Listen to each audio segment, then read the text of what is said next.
ओम शांति। आज 20 तारीख है, मंगलवार का दिन है। आज सारा दिन मैं उड़ने वाला उड़ता पंछी हूँ, इस स्वमान का अभ्यास करना है और सारा दिन तीव्र पुरुषार्थ में उड़ते रहना है। अभी बाबा कहते हैं चलने का समय गया, अभी सारा टाइम उड़ना है, वो भी तीव्र गति से। तो तीव्र पुरुषार्थी बनना है। तो आज प्यारे बाबा का महावाक्य है।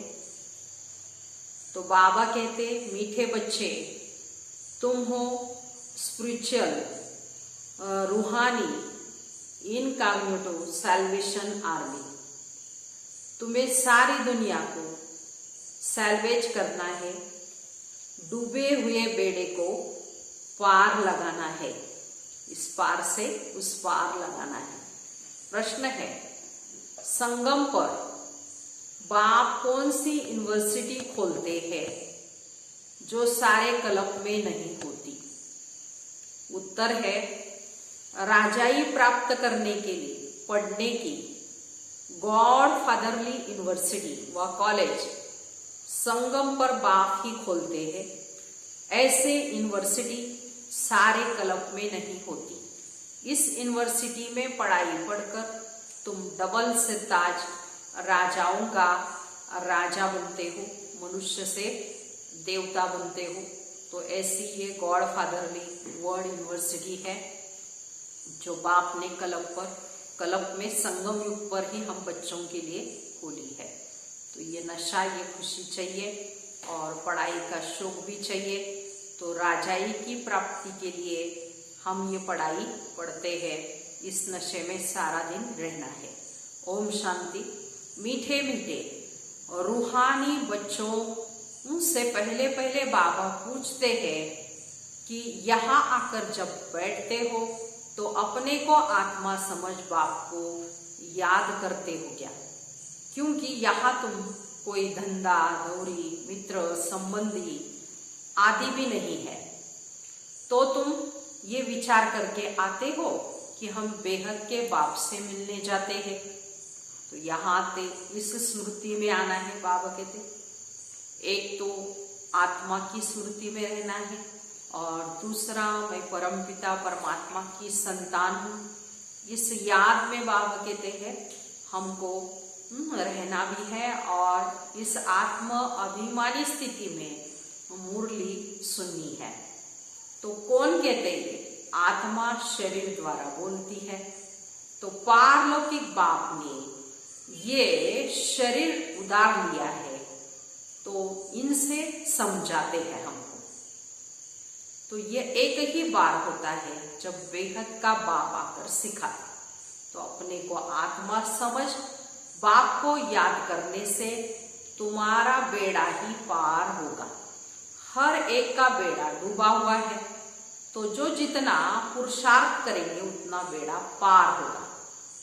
तो गाते भी है ना, हे माँ जी बेड़ी मेरी पार लगाओ। माना गाते हैं, हे माँ जी मेरी नैया पार लगाओ। तो वास्तव में हर एक को अपने पुरुषार्थ से पार जाना है। जैसे तैरना सिखलाते हैं, फिर सीख जाते हैं तो आपे ही तैरते हैं। तो वह सब है जिस्मानी बातें और बाबा हमको ये रूहानी बातें समझाते हैं। तो तुम जानते हो आत्मा अभी कीचड़ के दुबन में फंस गई है। तो इस पर हिरण का भी मिसाल देते हैं। पानी समझ जाते हैं परंतु वो होती है कीचड़, तो उसमें फंस पड़ते हैं। कभी कभी स्टीमर्स मोटर्स आदि भी कीचड़ में फंस पड़ती है, तो फिर उनको सैल्वेज करते हैं। तो वो सब है सैल्वेशन आर्मी। और तुम हो रूहानी, तो तुम जानते हो माया के दुबन में बहुत ही फंसे हुए हैं, तो उनको माया का दुबन कहा जाता है। तो बाप आकर समझाते, इनसे तुम कैसे निकल सकते हो। वह सैल्वेज करते हैं, उसमें मदद चाहिए आदमी को आदमी की। यहाँ तो फिर आत्मा जाकर दुबन में फंसी है। तो बाबा हमको रास्ता बताते हैं कि इनसे तुम कैसे निकल सकते हो, फिर दूसरों को भी रास्ता बता सकते हो। तो अपने को और दूसरों को रास्ता बताना है कि तुम्हारी नैया इस विशेष सागर से फिर सागर में कैसे जाए।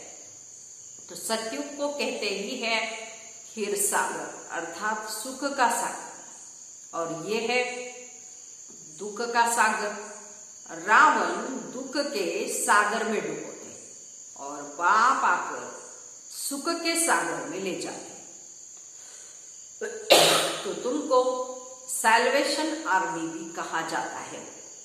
तुम श्रीमत पर सबको रास्ता बताते हो, हर एक को समझाते हो कि दो बाप है, एक है हद का और दूसरा है बेहद का।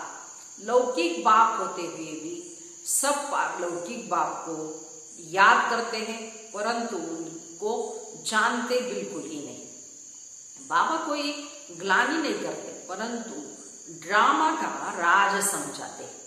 ये भी समझने के लिए कहते हैं कि इस समय सभी मनुष्य मात्र 5 विकारों की दलदल में फंसे हुए हैं। तो आसुरी संप्रदाय है, दैवी संप्रदाय को आसुरी संप्रदाय जाकर नमन करते हैं, क्योंकि वह संपूर्ण निर्विकारी सर्वगुण संपन्न है। सन्यासियों को नमन करते हैं कि वह भी घर बार छोड़कर जाते हैं, पवित्र रहते हैं। तो इन सन्यासियों और देवताओं में रात और दिन का फर्क है। देवताओं का तो जन्म योग बल से होता है, इन बातों को कोई भी नहीं जानते। सब कहते हैं ईश्वर की गत मत न्यारी, ईश्वर का अंत नहीं पा सकते कहते हैं। तो सिर्फ ईश्वर व भगवान कहने से इतना लव नहीं आता। सबसे अच्छा अक्षर है बाबा। मनुष्य बेहद के बाप को नहीं जानते। तो जैसे आर्फन है, अनाथ है, तो मैगजीन में भी निकला है मनुष्य क्या कहते हैं और भगवान क्या कहते हैं। बाप को ये गाली नहीं देते तो बच्चों को समझाते हैं, क्योंकि बाप तो सबको जानते हैं ना। समझाने के लिए कहते हैं इनमें आसुरी गुण है, आपस में लड़ते रहते हैं, यहाँ तो लड़ने की दरकार ही नहीं है। तो ये है कौरव अर्थात आसुरी संप्रदाय और ये है दैवी संप्रदाय। तो बाबा बच्चों को समझाते हैं मनुष्य को कभी भी मुक्ति व जीवन मुक्ति दे ही नहीं सकते या राजयोग सिखा ही नहीं सकते। तो इस समय बाप ही तुम आत्माओं को सिखला रहे हैं। तो देह अभिमानी देही अभिमानी में फर्क देखो कितना है। देह अभिमान से तुम गिरते आए हो, तो बाबा एक ही बार आकर तुमको देही अभिमानी बनाते हैं संगम पर। ऐसे नहीं कि तुम सतयुग में देह से संबंध नहीं रखेंगे, वहां ये ज्ञान नहीं रहता कि मैं आत्मा परमपिता परमात्मा की संतान हूं। ये ज्ञान अभी तुमको मिलता है, फिर प्रायलोक हो जाता है। तो तुम ही श्रीमत पर चल प्रालब्ध पाते हो। तो बाबा आते हैं बच्चों को राजयोग सिखाने। ऐसी पढ़ाई और कोई होती नहीं। जो डबल सिरताज राजाए सतयुग में ही होते, तो फिर सिंगल ताज वाले की राजाई भी है। अभी वो राजाई नहीं, अभी तो है प्रजा का प्रजा पर राज। तो तुम बच्चे अभी राजाई के लिए पढ़ते हो। इनको गॉड फादर यूनिवर्सिटी कहा जाता है। तुम्हारा नाम भी लिखा हुआ है। तो वो लोग नाम रखते हैं गीता पाठशाला। पढ़ाते कौन है? श्री कृष्ण भगवान वाच कह देंगे। अब कृष्ण तो पढ़ा ना सके, कृष्ण तो खुद पाठशाला में पढ़ने जाते हैं। प्रिंस प्रिंसेस जैसे स्कूल में जाते हैं, वहाँ की भाषा भी दूसरी है। सतयुग में बाबा कहते हैं प्रिंस और प्रिंसेस का कॉलेज होगा, और वहाँ बाबा कहते हैं भाषा भी, बाबा कहते हैं वहाँ के रस्म रिवाज अनुसार होगी। ऐसे भी नहीं कि संस्कृत में गीता गाई है, तो यहाँ अनेक भाषाएं, जो जैसा राजा वह अपनी भाषा चलाते। संस्कृत भाषा कोई राजाओं की नहीं, बाबा कोई संस्कृत नहीं सिखाते, बाबा बच्चों को राजयोग सिखाते, वो भी सतयुग के लिए। तो बाबा कहते काम महाशत्रु है, इन पर जीत पाओ, प्रतिज्ञा कराते हैं। यहाँ जो भी आते हैं उनसे प्रतिज्ञा कराई जाती, काम पर जीत पाने से तुम जगत जीत बनेंगे। यह है मुख्य विकार, काम विकार। इसलिए गाते हैं, गीता में भी गाया हुआ है, काम महाशत्रु है। यह हिंसा द्वापार से चली आती, काम विकार, जिससे वाम मार्ग शुरू हुआ।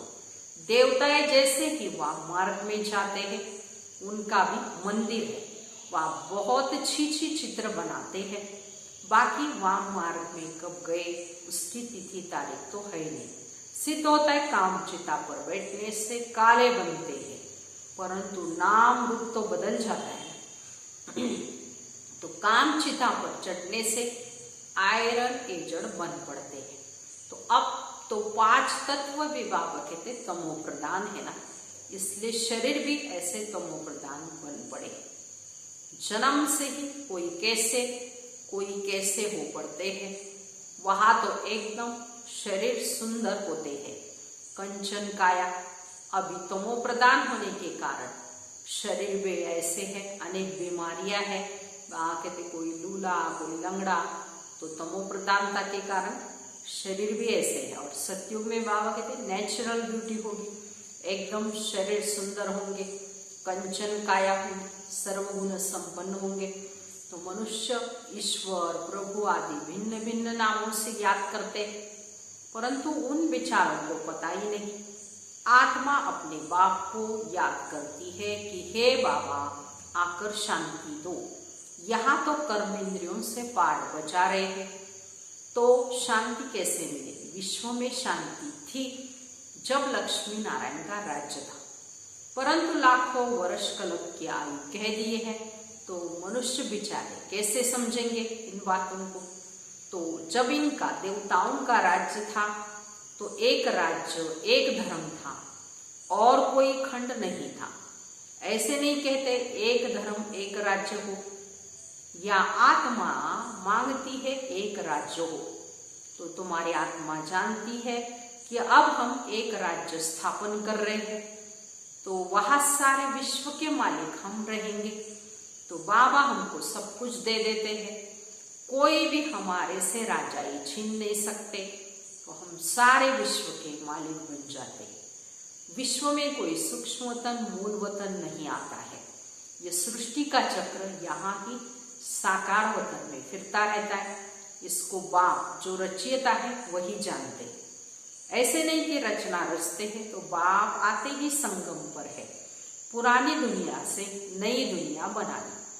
दूर देश से बाबा आया हुआ है, तो तुम जानते हो नई दुनिया हमारे लिए अभी बन रही है।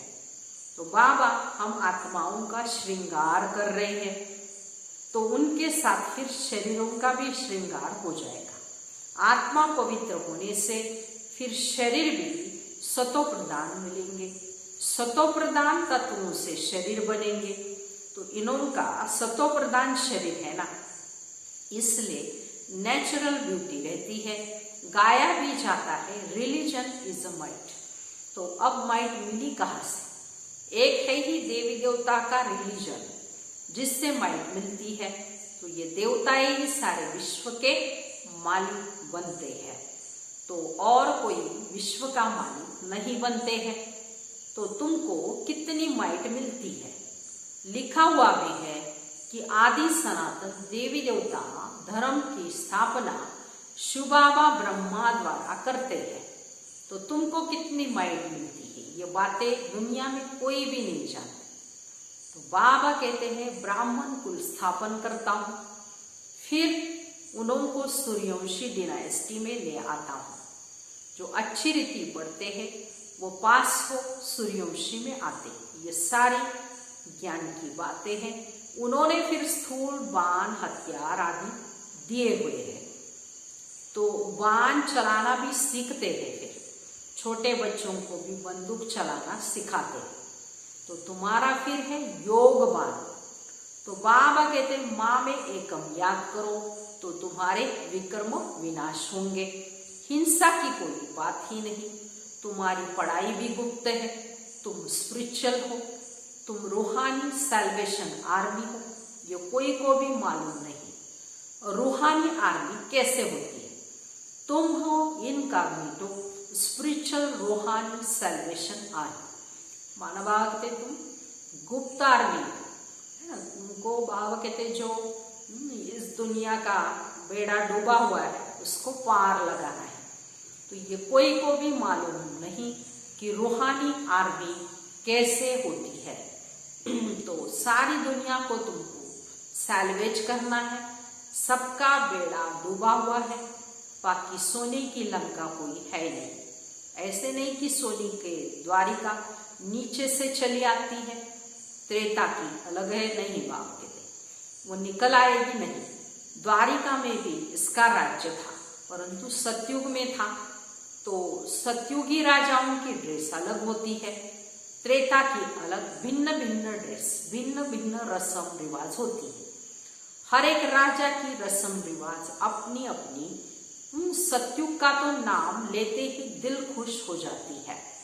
तो कहते भी है स्वर्ग पैराडाइज, परंतु कुछ भी जानते नहीं। तो मुख्य तो है देलवाड़ा मंदिर जो हुबहू तुम्हारा यादगार है। मॉडल्स तो हमेशा छोटा बनाना, ये बिल्कुल एक्यूरेट मॉडल्स है। शिव बाबा भी है, आदि देव भी है, ऊपर में वैकुंठ भी दिखाया है। शिव बाबा होगा तो जरूर रथ भी होगा। आदि देव बैठा है, ये किसी को भी पता नहीं। तो ये शिव बाबा का रथ है ब्रह्मा। महावीर ही राजाई प्राप्त करते। तो आत्मा में ताकत कैसे आती है ये भी तुम अभी समझते हो। तो घड़ी घड़ी बाबा कहते अपने को आत्मा समझो, आत्मा समझने की प्रैक्टिस करो, आत्म अभिमानी बनो। अंदर ये अंदर घोटते रहो कि मैं आत्मा हूँ, मैं आत्मा हूँ। तो हम आत्मा सतो प्रधान थी तो पवित्र थी। शांति धाम सुख धाम में जरूर हम पवित्र होंगे। तो अब बुद्धि में आता है कितनी सहज बात। भारत सतयुग में पवित्र था, वहां अपवित्र आत्मा रह न सके। तो इतनी सब पतित आत्माएं ऊपर में जाएगी नहीं, जरूर पवित्र बनकर ही जाएगी। आग लगती ही है फिर सभी आत्माएं चली जाएगी, बाकी शरीर रह जाते। ये सब निशानियां भी है। होलिका का अर्थ भी कोई समझते नहीं। तो सारी दुनिया इसमें स्वाहा होगी। ये है ज्ञान यज्ञ। ज्ञान अक्षर निकाल बाकी रुद्र यज्ञ कह देते हैं।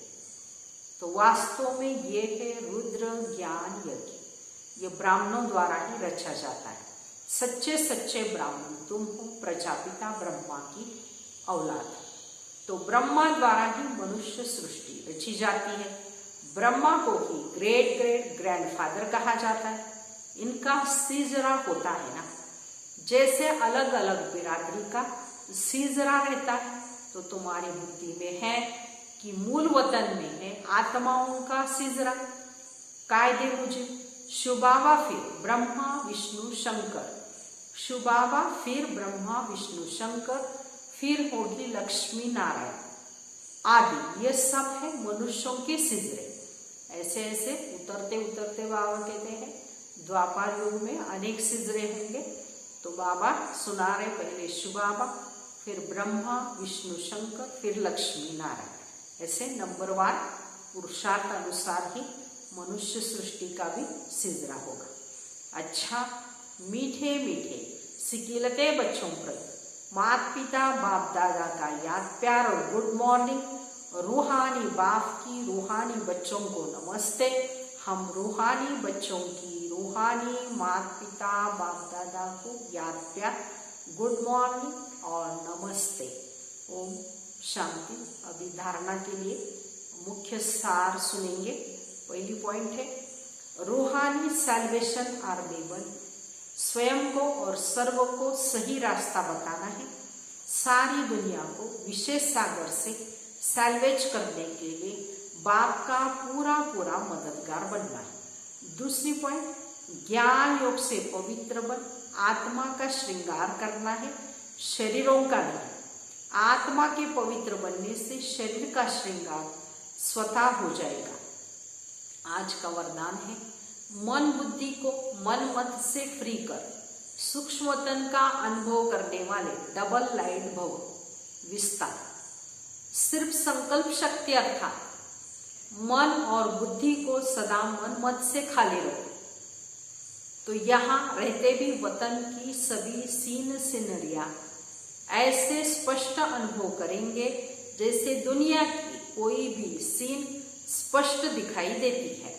इस अनुभूति के लिए कोई भी बोझ अपने ऊपर नहीं रखो, सब बोझ बाप को देकर डबल लाइट बनो। मन बुद्धि से सदा शुद्ध संकल्प का भोजन करो, कभी भी व्यर्थ संकल्प व विकल्प का व अशुद्ध भोजन न करो। तो भोजन बाबा कहते हैं शुद्ध करो, बोझ से हल्के होकर ऊंची स्थिति का फिर अनुभव कर सकेंगे। ऐसे बाबा ने सारे दिन के लिए डबल लाइट भव का वरदान दिया है। तो बाबा कहते हैं मन बुद्धि को मन मत से खाली रखो।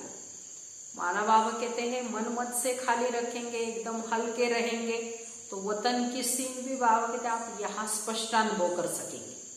तो सारा बोझ बाबा कहते हैं किसको देना है? बाप को देना है, और हमको बिल्कुल हल्का रखना। बुद्धि का भोजन भी माना संकल्प श्रेष्ठ होने चाहिए, एकदम शुद्ध भोजन, समर्थ शक्तिशाली ताकत वाला। माना व्यर्थ संकल्प विकल्प का अशुद्ध भोजन नहीं करना है। तो इस बोझ से हल्के एकदम ऊंची स्थिति का डबल लाइट स्थिति का अनुभव करना है। स्लोगन, व्यर्थ को फुल स्टॉप दो और शुभ भावना का स्टॉक फुल करो। तो ये स्टॉक शुभ भावना का फुल होगा तो हम एकदम शक्तिशाली स्थिति का अनुभव कर सकें। अच्छा, ओम शांति।